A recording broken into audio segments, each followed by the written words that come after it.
नमस्ते, मैं नियति कुमारी आज जयद्रथ वध की कथा वस्तु बताऊंगी, जो शास्त्री प्रथम खंड के सिलेबस में संकलित है।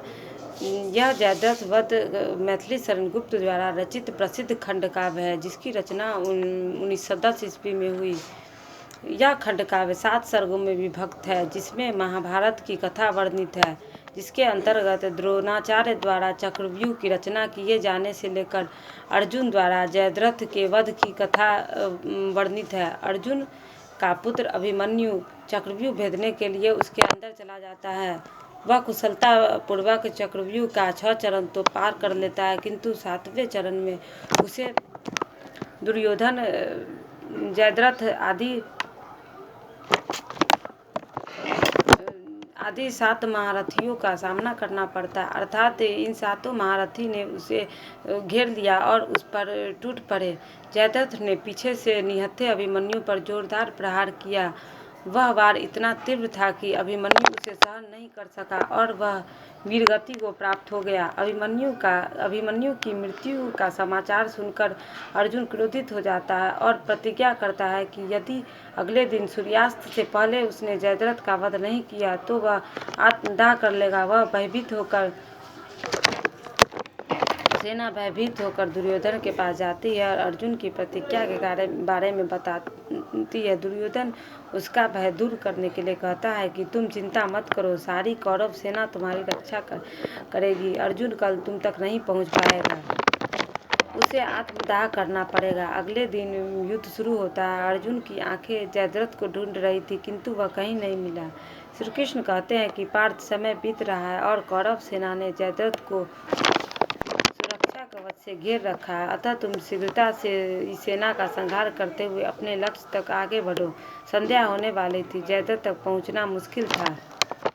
तब श्री कृष्ण ने अपनी माया दिखाई।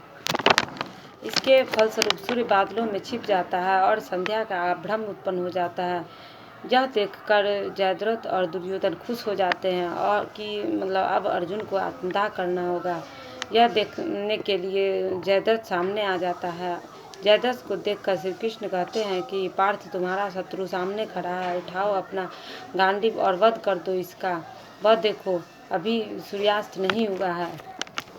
यह कहकर कृष्ण अपनी माया समेट लेते हैं।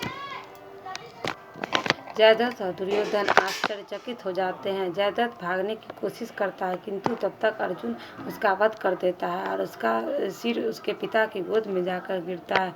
इस प्रकार अर्जुन की प्रतिज्ञा पूरी होती है।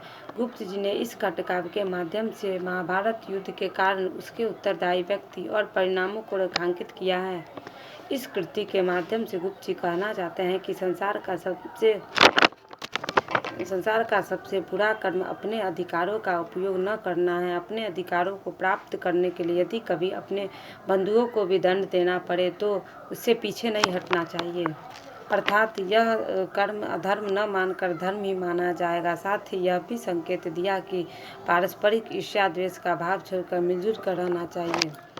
इस खंड काव्य से कई प्रेरणा मिलती है, जिसे गुप्त जी ने सामने लाने का प्रयास किया है। इस खंड काव्य के नाम से ही स्पष्ट है कि इसमें जयद्रथ के वध की कथा वर्णित है। इस खंड काव्य में गुप्त जी ने बड़ी सहज भाषा का प्रयोग किया है, जो अन्य सभी दृष्टि से महत्वपूर्ण है।